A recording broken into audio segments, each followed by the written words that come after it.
Good evening and welcome once again to another program of Issues in the News, where we discuss the important events that would have taken place in Guyana over the past week or so.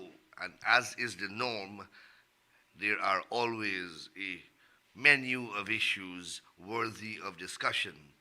I want to begin by saying good evening to all of our viewers who are joining us on television in Region 5 from Mahaica to West Coast Berbice, Region 6, the east bank of the Berbice River, New Amsterdam, Kanji, Upper and Lower Quarantine Coast, and of course, the Molson Creek area. Good evening and welcome once again to another program of Issues in the News. To our listeners and viewers who are joining us on Freedom Radio from Rob Street, Georgetown, good evening.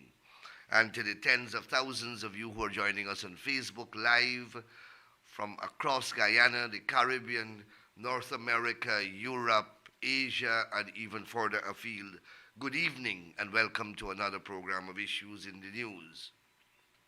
Please press that share button on your phone, press that share button on your computer so that you can invite your friends and your followers to join our discussion this evening so that we can have the widest possible audience. This program is intended to educate on the important topical issues, especially of a political nature, taking place in Guyana. And that is why I want the widest cross section of audience to be part of our meeting here this evening. So please press that share button on your phone, press that share button on your computer so that all your friends and followers can join us in tonight's program. I want to begin by extending my deepest condolences to the family and relatives of that reporter, the cameraman, who was accompanying the president in his visit along the Pomeroon River. That reporter apparently drowned and died, and that is a tragedy. And I wish to extend our deepest sympathies and condolences to the family, relatives, friends, wife, children. I don't know the young man. I don't know his relatives. I don't know his family. But I was shocked at such a tragic event. I also want to take this opportunity to extend congratulations to Guyanese former West Indies cricketer Shivnarine Chandapal for being inducted in the Hall of Fame. Shivnarine Chandapal was, as a batsman, a demonstration of what determination, hard work, grit, and focus can achieve, not only in cricket, but his stamina and his approach can inspire anyone in any area of human endeavor. Shivnarine Chandapal deserves every recognition that he has received so far, and this latest one is indeed a great accomplishment by a great cricketer, and I salute the Tiger for his latest accomplishment. As you know, yesterday we had a hectic day in the National Assembly. I believe we may have broken all records or set a new record. We debated and passed 7 pieces of legislation at that one sitting of the National Assembly. 4 were brand new legislation introducing completely new legal and other concepts into our legal system and into our statutory architecture. And 3 consisted of many important amendments, including introducing in those amendments very new legal and jurisprudential concepts. I don't wish to rehash them here. We spent an entire day and most of last night debating them. In fact, we left the National Assembly after midnight last night. That is when the business of the Assembly concluded. Of course, after 3 months of vacation, for which they are being paid, the opposition, elected by the people of Guyana, refused to remain in the National Assembly after their motion was rejected by the Speaker. We have on the record of the Parliament dozens of rulings in relation to what is a matter of urgent public importance. It's a matter that is unforeseen, that is sudden, and that's what urgent is, and of course is of public importance. Repeatedly, speakers have rejected motions from either side of the House on the basis that it has not met that test of urgency. In particular,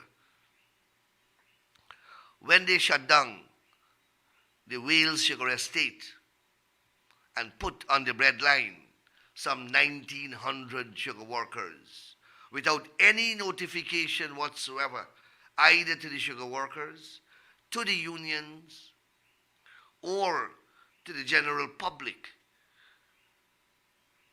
2 days after that happened, we moved a motion in the National Assembly to discuss that. Now that I considered to have been urgent, unforeseen, unpredictable. And the then Speaker of the National Assembly, Dr. Barton Scotland, refused to entertain such a motion under the rubric of a motion of urgent public importance, ruling that it was not urgent. And I can cite dozens of other such motions. When we had a devastating 2005 flood, I believe, and that was another thing that happened, was unforeseen and sudden. And it happened, and that I believe satisfied the test of an urgent matter of public importance, and a motion was moved and debated and allowed by the Speaker. What Mr. Norton tried to do yesterday was to put a motion about this clean voters list and bloated voters list nonsense that he keep repeating, which I'll spend a lot of time later in clarifying. That is not a matter of any urgency. That is a matter that has been there, lying for years. It's the same list that has been there since 2008. It is the same list that we went to the 2011 elections with. It's the same list that we went to the 2016 local government elections with. The same list that we went to the 2018 local government elections with. The same list that we went to the 2020 elections with. So how is that list suddenly bloated, and how does it suddenly become urgent? But I'll deal with that a little later. But having been overruled by the Speaker, they walked out. Now the Speaker is the authority to preside over the proceedings of the National Assembly.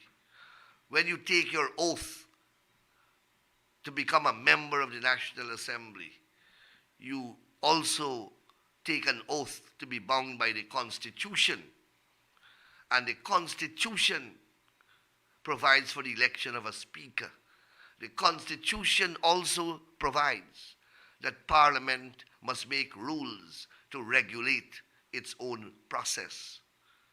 Parliament has done so in compliance with the Constitution and has promulgated standing orders which govern the business of the Parliament. In accordance with those standing orders, the Speaker presides over the Assembly. The Speaker is to rule on the admissibility of the motion, of all motions. The Speaker is to ensure that there is orderly conduct of the business of the National Assembly. The National Assembly requires, the Standing Order requires every member to obey and be bound by rulings of the Speaker. Every time the Speaker rules against them, they criticize, they accuse him of being partisan, they accuse him of being in bed with the PPP, and they walk out. When the GCOM chair takes a position against them, they criticize her, they place her in bed with the PPP. When judges of the High Court rule against them, they criticize and they accuse those judges of political partisanship. When the Caribbean Court of Justice rules against them, they criticize those judges and they accuse them also of all manner of political partisanship, and all manner of degenerate allegations are leveled against them. That is the nature of the beast that you are dealing with, the APNU, AFC. Once they cannot get their way, then the system is corrupt. Those who preside over the system are biased, are prejudiced, and are in bed with the People's Progressive Party. This is the type of politics and behavior that these people know. They can't function in any functional democracy. They can't, because they can't accept when they lose or when they are wrong. And that has been their history. It is nothing new. When they lose the 1992 elections, observed by all the international observers, they burnt the streets of Georgetown, they beat, they looted stores. They create mayhem in the country. When they lose the 2007 elections, certified again by international observers to be free and fair, they burnt roads, they beat people, they loot, they robbed, they destroyed private and public property. When they lost the 2001 elections, again, they created mayhem. Again, those elections were certified to be free and fair. They created mayhem in this Georgetown. Burnt bridges, burnt roads, beat people, robbed people, molested people, sexually assaulted people. That is the band of people that you're dealing with. That is the band of people that you're dealing with. And that is what we in the government have to cope with every single day. And of course, they have their acolytes in New York and other places, spewing and fanning the flames of racism. But don't worry. Everything has its place in society. But let me continue. So they completely abandoned their responsibility to the people of Guyana who elected them, and they made not a single contribution to 7 pieces of legislation that are of fundamental importance to the welfare, lives and livelihood of the people of Guyana. Not a single contribution. They prefer to walk out and abandon their responsibilities. And the people of Guyana must hold them responsible for that. When 8 of them were suspended for the hooliganism, the riotous behavior, the disorderly conduct which they displayed in the National Assembly on the 29th of December 2021, when they broke the mace, when they assaulted a member of staff of the National Assembly when they gyrated and danced for hours, and 8 of them were suspended. They are running around the country telling people and the courts that their right to represent persons who elected them are being trampled upon. That quite apart from their rights, the rights of those whom they represented or whom they represent are being affected. Well, I don't know that anybody elected them to go and behave like vagabonds and vagrants in the National Assembly. I don't know that anyone elected them to behave with such contempt, to behave in such a vulgar and disgraceful manner. Nobody elected them to behave like that. People elected them to behave in accordance with the standing orders and to behave orderly and to represent and advance their interest. That is what they were elected to do.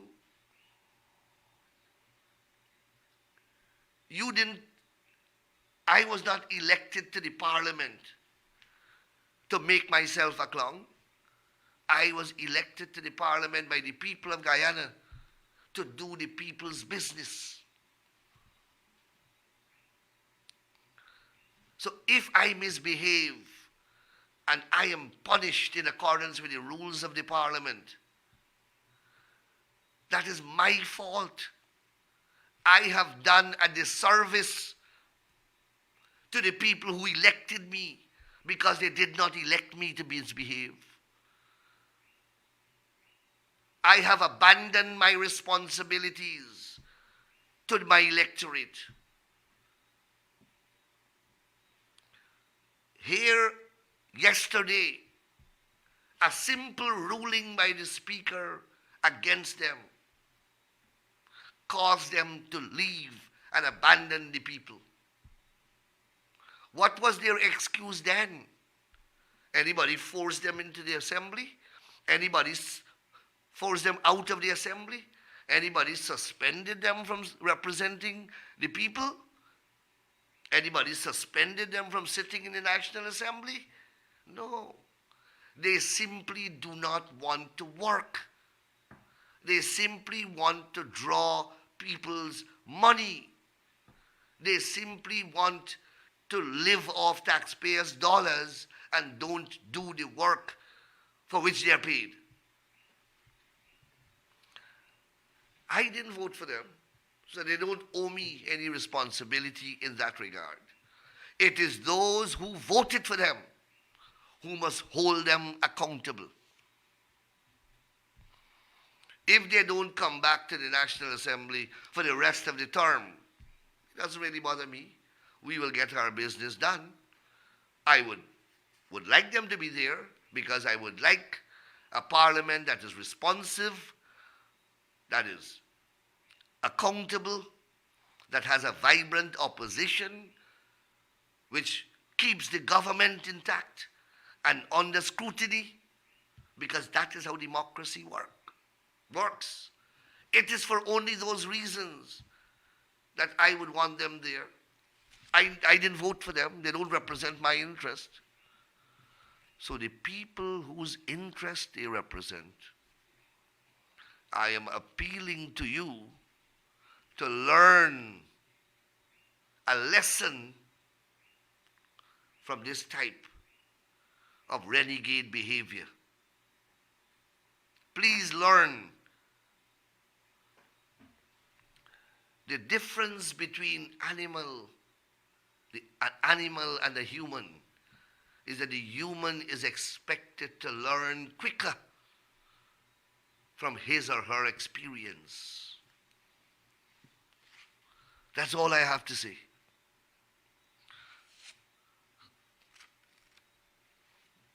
So, as I said, they abandoned their responsibilities and in complete disregard for their duty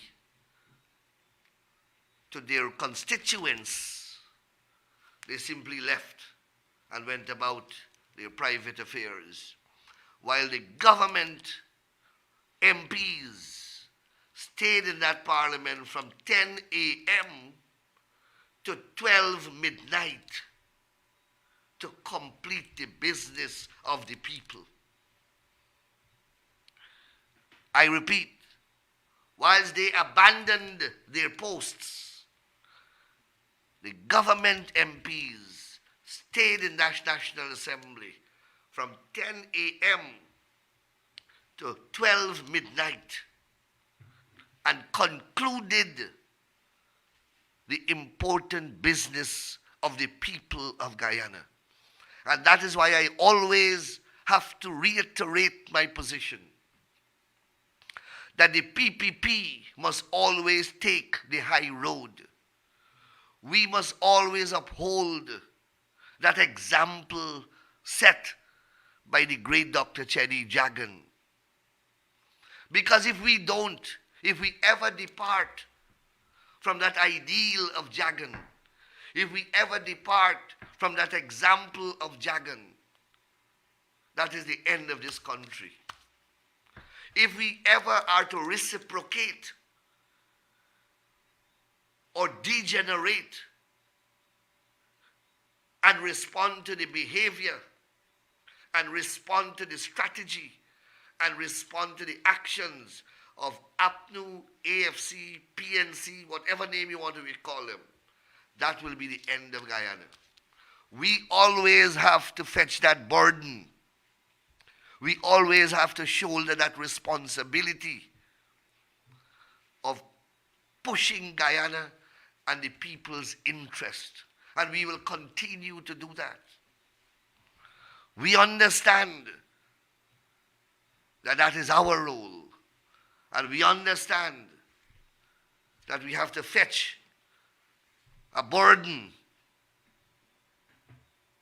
This burden on the backs of the Guyanese people, we have to help fetch it in the best interest of our country. And we will do that, and we will always do that. We have done it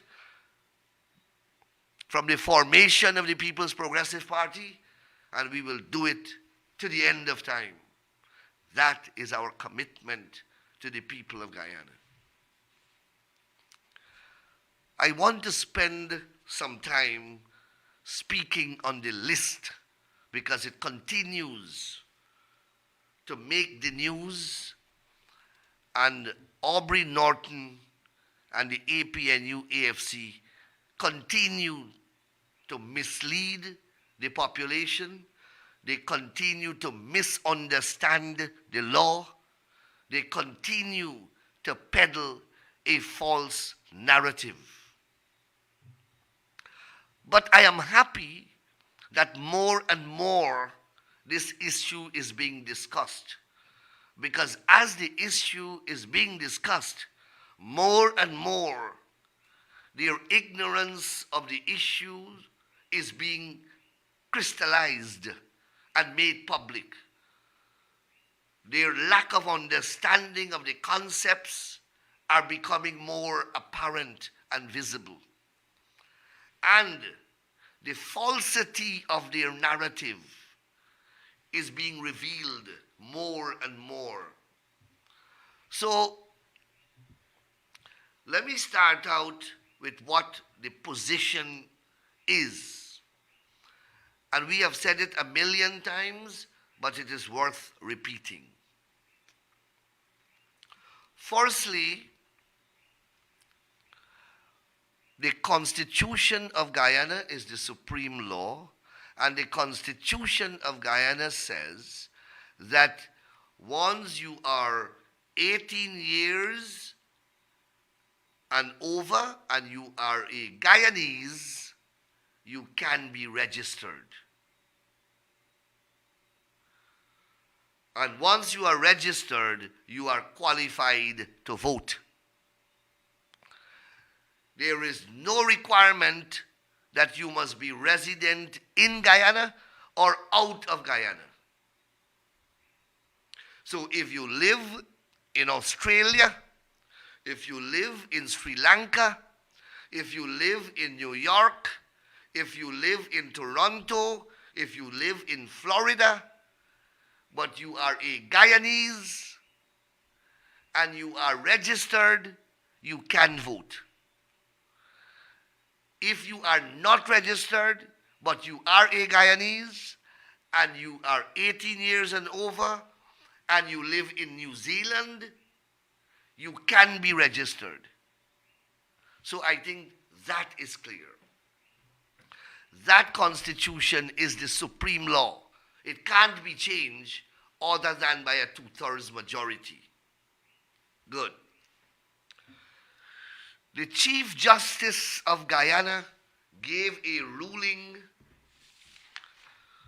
when we were in the opposition, in which, after Her Honor reviewed the relevant sections of the Constitution, Her Honor said this, and this was a case filed by me because they were trying with Patterson, James Patterson as the chairman of GCOM, to start a house-to-house process, registration process, to retire the existing database and to create a new one. We went to the court and we made a complaint that you cannot do that. To remove those persons' name on the list, you are violating their constitutional rights. And this is what they wanted to do, importantly, was to remove persons who are resident overseas. They said that as a preamble to the house-to-house registration process in 2019, I think. This is what the Chief Justice ruled, and they never appealed this ruling. They accepted it. In order for the names of the persons already registered to be removed from the list of electors, they would have to be deceased,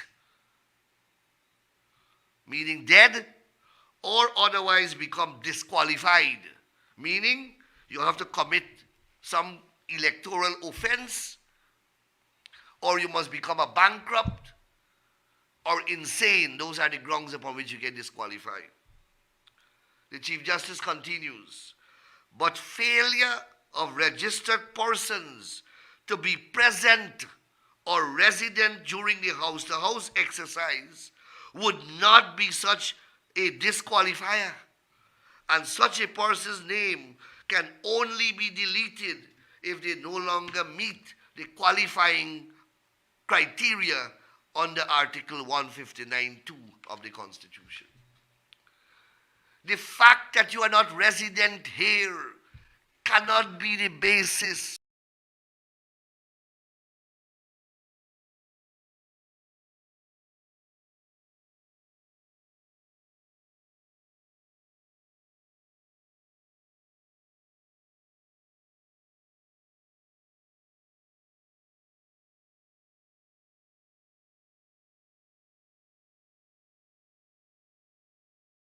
of the removal of your name from the list. Why? Because residency was not a base. At Norton's press conference, for the first time in a press statement, he admits that he is prepared now to partner with the PPP to change the Constitution and the laws. That was never his position. Finally, he understands that to achieve his objective, we have to change the Constitution. Since he became opposition leader, he has been talking about this. That is since March, I believe, of 2022. Over 5 months he took to understand this simple concept. Now he is saying that he's prepared to change the constitution. But we will deal with the change of the constitution just now. I'm getting to that. He says in the statement today that the list is bloated by 200,000 persons. He then says that 200,000 persons, based upon statistics from Homeland Security, were granted permanent visas and 54,000 received visitors' visas. What he wants is these 254,000 people to be removed now from the list. What he doesn't understand is that the 254,000 people who got this visa, permanent or temporary, in accordance with the Constitution and the law now, can vote if they are registered, or they can come and be registered. So I want to make that very clear. He doesn't understand that. That's the only reason why he's citing those statistics. Those very 254,000 people that he's speaking about are qualified to vote in Guyana or to be registered. Why? Well, provided that they are 18 years and over, they are Guyanese.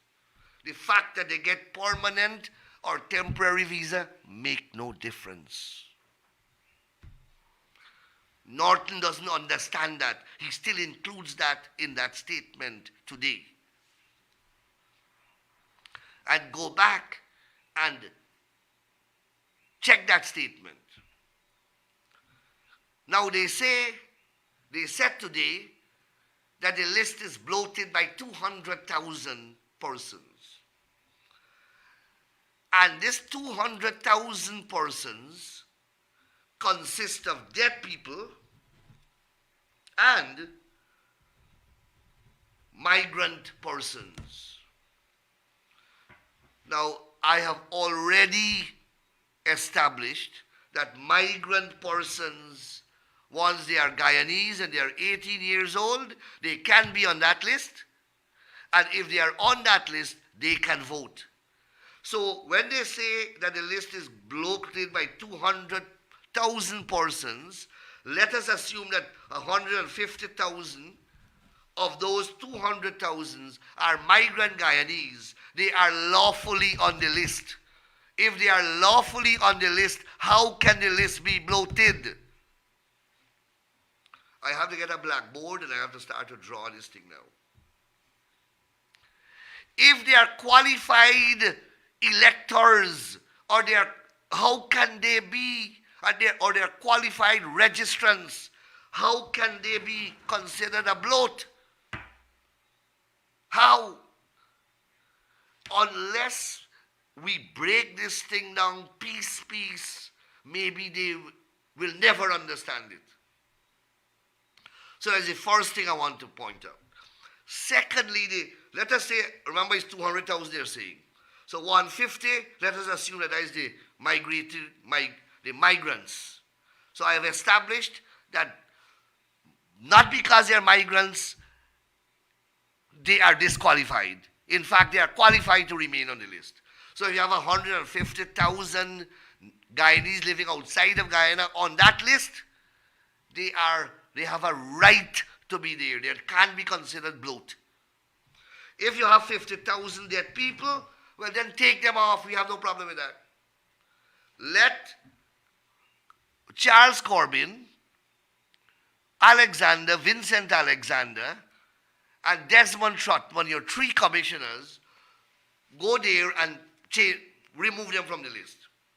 In any event, in the new amendments which we are proposing to the National Registration Act, it makes it now a mandatory process for these names to be removed, and we have said that a million times.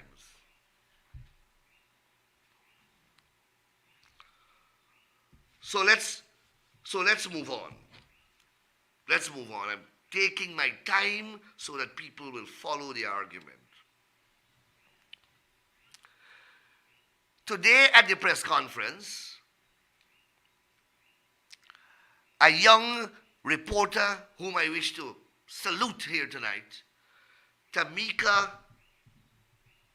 Garnett, I don't know which press outfit she is working with, but this young lady absolutely embarrassed Norton and the entire head table, including Roysdale Ford, because she said very simple to them, if these migrants persons about whom you are complaining have a constitutional right to be on that list, which constitutional right have been upheld by a ruling of the Chief Justice, which ruling further states that to remove them on the basis of residency would be unconstitutional? On what basis are you saying that Guyanese who are resident outside of Guyana should be removed from the list? On what basis are you calling them bloating the list? Norton can't answer. He could not have answered. All kind of mumbo jumbo. He started to tell the press conference using these song bites that he's famous for. Well, I spoke about a credible list already, and I don't know how you don't understand about credible list. The young lady is asking you the very, very pertinent question that goes to the core of your allegation of lack of credibility. The young lady is demonstrating to you that your allegation that the list is incredible is unfounded. He couldn't answer the question. He couldn't. Then he starts to speak. Then Mr. Roysdale Ford, sitting next to him, attempted to assist him. And he did a terrible job too, because they couldn't answer the woman, the young lady. Roysdale Ford starts to speak about voter impersonation. And in defense of his leader, he started to refer to the leader's earlier statement about voter impersonation. Voter impersonation is a completely different thing. What Norton is speaking about is what he calls a bloated list.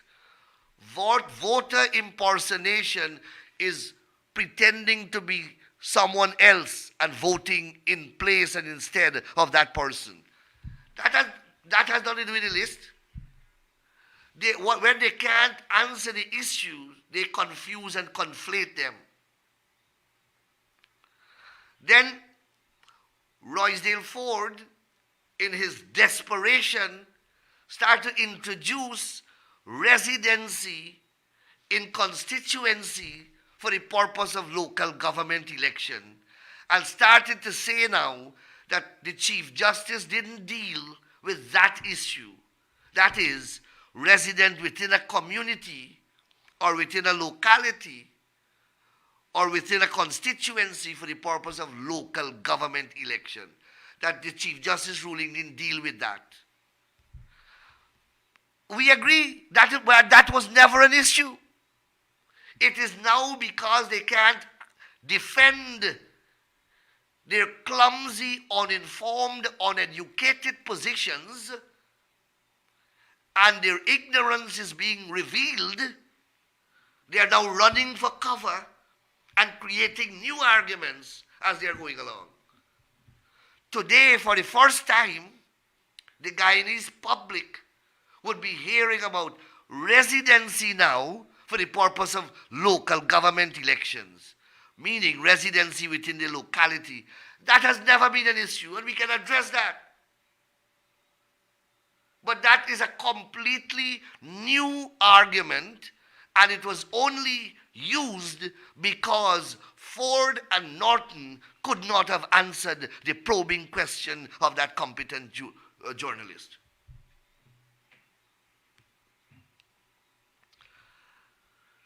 Let us now take Norton's argument that they are prepared now to work with the PPP, apparently to amend the Constitution.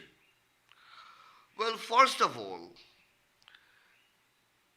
so that they have, let us assume that they have arrived at that position now, that they recognize that to get Guyanese overseas off the list, we must amend the Constitution. So the first thing that I want Guyanese in the diaspora to know, in particular in Brooklyn and wherever, Guyanese are supporting the opposition, that they want to disenfranchise you. That's the first thing I want to say to the Guyanese supporters of APNU AFC. That this political party that you support, they want to disqualify you from ever being registered in Guyana and from voting in Guyana. That is what they want you to do. And they are prepared to partner with the PPP so much that they want to disenfranchise you and deny you of your right to vote in Guyana, that they are prepared to partner with this big, bad, dictatorial PPP to achieve that objective. Do you understand what I'm saying? These people that you have spent so much energy to support and canvass for, they want to backstab you by denying you the right to vote and to be registered in your own country. And they are prepared to go in bed with the PPP, the same party that they are telling you to attack. They are prepared to go and work with the PPP to achieve the objective of denying you your right to vote. So I want to make that point. The other point that I want to make is they promised, as we promised, constitutional reform, but constitutional reform that would be driven by the people and not the parties. We both promised that. Let me tell you what they said in their manifesto. I have it here. APNU AFC at page 11 of their 2015 manifesto, and I'm speaking to their own supporters, please go and check page 11 of the APNU AFC 2015 manifesto, and you will see this passage. APNU AFC recognizes that the Constitution in its current form does not serve the best interest of Guyana or its people. Within 3 months of taking up office, APNU AFC will appoint a commission to amend the Constitution with the full participation of the people. Within 3 months, they promised that in 2015, with the full participation of the people. If they wanted to change and clean the voters list all the time and amend the Constitution, which they promised that they will do within 3 months of 2015 getting into government, why did they do it? But importantly, they promised that when they do it, it will involve the full participation of the people. And here it is, Aubrey Norton, the leader of that party, is saying to the people of Guyana, he's going to abandon this promise. He's not going to the people anymore. He's going now to the PPP to strike a deal. That is what he's saying, openly and in writing. that he's not prepared to consult with the people anymore as they promise. And they promised the same thing in 2020 election. Check the manifesto. He's telling the people, his own constituency, that I am now prepared. Don't bother with you people and your participation. I am prepared to join hands with the PPP now to amend the constitution. We are saying, no, Mr. Norton. We have promised constitutional reform. And we have said to the people of Guyana that we are coming to you and ask your views on how we should reform the constitution. We are not Aubrey Norton who make promises for political and narrow purposes. We make promises to the people of our country for the betterment of them and the advancement of their welfare and for the improvement and advancement of this country. So we are not going to, in no secret deal with Norton, to change any constitution. We are committed to a constitutional reform process, and we have laid and passed a bill yesterday in the National Assembly outlining how that constitutional process will take place. And if during that process the people of the country want a different type or requirement for registration and voting, well then that process will determine that. We will not unilaterally impose that on the people of our country. That is our promise, and that is the promise upon which we will deliver. The other issue that Mr. Norton shows a demonstrable lack of understanding of is the registration system that we have in place. This gentleman is completely hopeless when it coming to understanding the registration system. He's speaking about a database or a list that is 14 years old because we had a new house-to-house registration system in 2008. What Norton does not understand is that we have a continuous cyclical registration system which exists throughout the Commonwealth. It registers people on a cycle all year round. It is renewed and renewed every year, every 6 months. You have a claim and objection period and process that ought to take out the impurities and add as the process continues. It doesn't stop. We introduced it, yes, in the year 2003 by legislation. So he's even wrong in relation to that. It's a 20-year-old system. And it will be there until we decide to change it. Nothing is wrong with it. All the other countries in the Caribbean and in the Commonwealth are using that same other system. It is the most effective system. The alternative to that is every time you want to go to an election, you have to do a house-to-house process. Ab initio, beginning from citizen number one. Who got the time, money, and energy to do that? When in a technological world, you can have a list that is rotating, spinning all the time, adding people as they come of age and removing them, of course, when they become dead or when they become disqualified. That system is not going to change, Mr. Norton. That is the nature of the system. And that type of system eschews. It does not permit house-to-house registration anymore. The system has its own cleansing mechanism. When the reporter asks him, Mr. Norton, today, why are you not using the house-to-house, the claims and objection process to clean to make your objections? He said, no, it's ineffective. He can't do it. It's not that he can't do it. One, they are too lazy to do the work. That's the first thing. But secondly, they cannot remove the persons on the list that they're complaining against because the law doesn't permit their removal. Where you gonna bring 100,000 Guyanese who are resident in Suriname, in Trinidad, in New York, in Canada, and what are you going to say? What? Disqualify them because they're overseas? The law says no.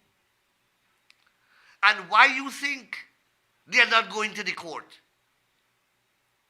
If Roysdale Ford knows all this law that he seems to think, he wants to tell us that he knows, and Norton got all this political strategy, why is it that they're not going to the court? If you think that the list got 200,000 persons who are unlawfully there, go to the court, man. When they were doing the house-to-house registration process and they were going to remove the people from the list, I went to the court and I got the court to say that they cannot proceed. That if they were to proceed, they would be acting unlawfully. Go to the court now and you tell the court that you got 200,000 people who should not be there. A court would gladly make an order like that. I challenge them to do that. Why do you think they're not doing that? Because they will get another set of beating from the High Court all the way to the Caribbean Court of Justice. And I'm saying that long before the case even filed. So nobody can accuse me of disclosing confidential information.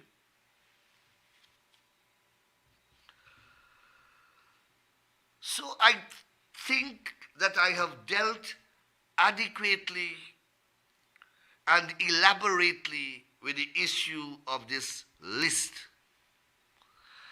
And I hope that I have illustrated and I have demonstrated what the position is legally, constitutionally, that I have explained and illustrated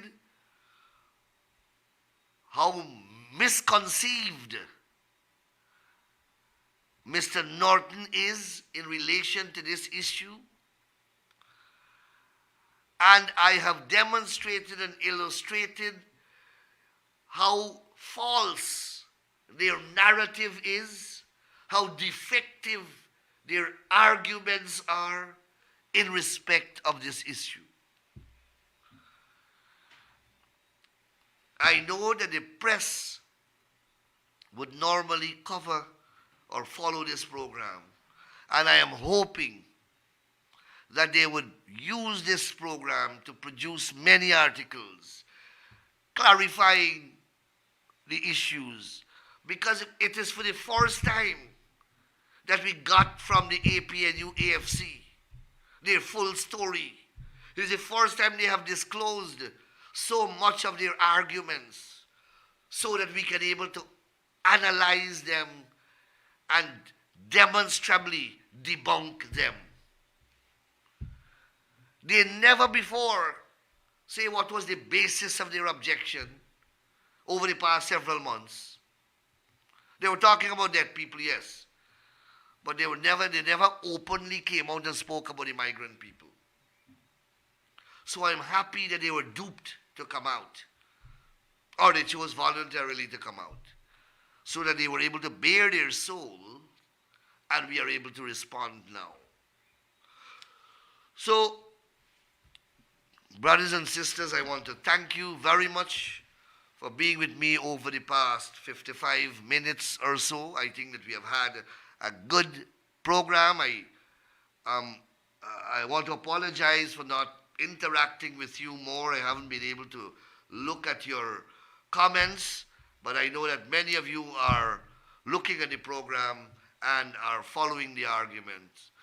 And I know a lot of Guyanese overseas are looking at this program, and I want you to understand very clearly that Mr. Norton and the APNU AFC are working every single day to get your name off the list and or to prevent you from voting in Guyana at future elections. I want you to understand that and spread that message across the diaspora for me. Thank you very much, and I'll see you next week. Sorry, I will not be here next week. I have travel duties. I will be in Europe, and hopefully I will be back before the following week. I am not sure, but we will stay in touch one way or another. And I want to thank you very much once again for sharing your time with me. Enjoy the rest of the week and the evening, of course, and may God bless you. Thank you very much.